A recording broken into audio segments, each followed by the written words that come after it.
After 1,000 sunrises on Mars, here's where NASA's Perseverance rover is exploring now. A river environment, billions of years old, that tells a dynamic story of the forces that shaped it. Let's take a tour of this area and see where we'll send the rover next.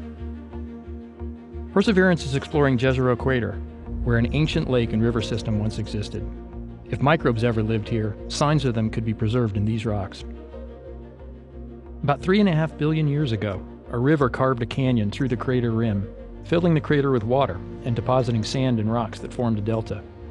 On Earth, the record of such an ancient river and lake would have been erased long ago. That's why sending a robotic explorer like Perseverance is so valuable. Mars is a special place that preserves a unique record of things that happened in the first billion years of the solar system. In this area, different rock layers record different parts of the crater's history. The flat, light-colored rocks were deposited on the banks of a river flowing slowly across the landscape. The boulders in the distance were deposited later in what was likely a raging torrent.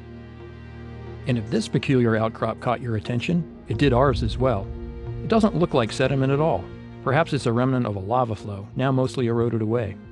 Lab equipment on Earth can accurately measure when a volcanic rock was formed, so if we can return a sample of this lava to Earth in the future, we may know when and for how long water flowed into Jezero. From here, Perseverance will continue west. In the distance, you can trace the tops of the natural levees that formed at the near and far banks of the river.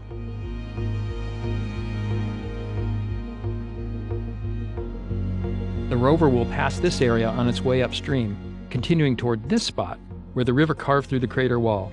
You can see the canyon on the horizon here.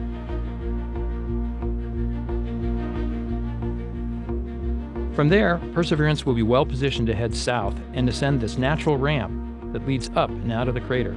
We're lucky to have a route the rover can safely drive up the rim right where we need it. Starting the climb would mark a new and exciting phase of the mission, exploring rocks far older than those in Jezero and produced in an entirely different way. One tempting target are these light-colored rocks partway up the rim. They may have interacted with hot water in a hydrothermal environment, another exciting place to hunt for evidence of past life.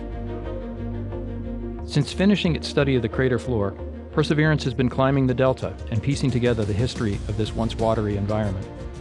We've come a long way in nearly 3 years of exploring and collecting samples, but there's still so much more to investigate.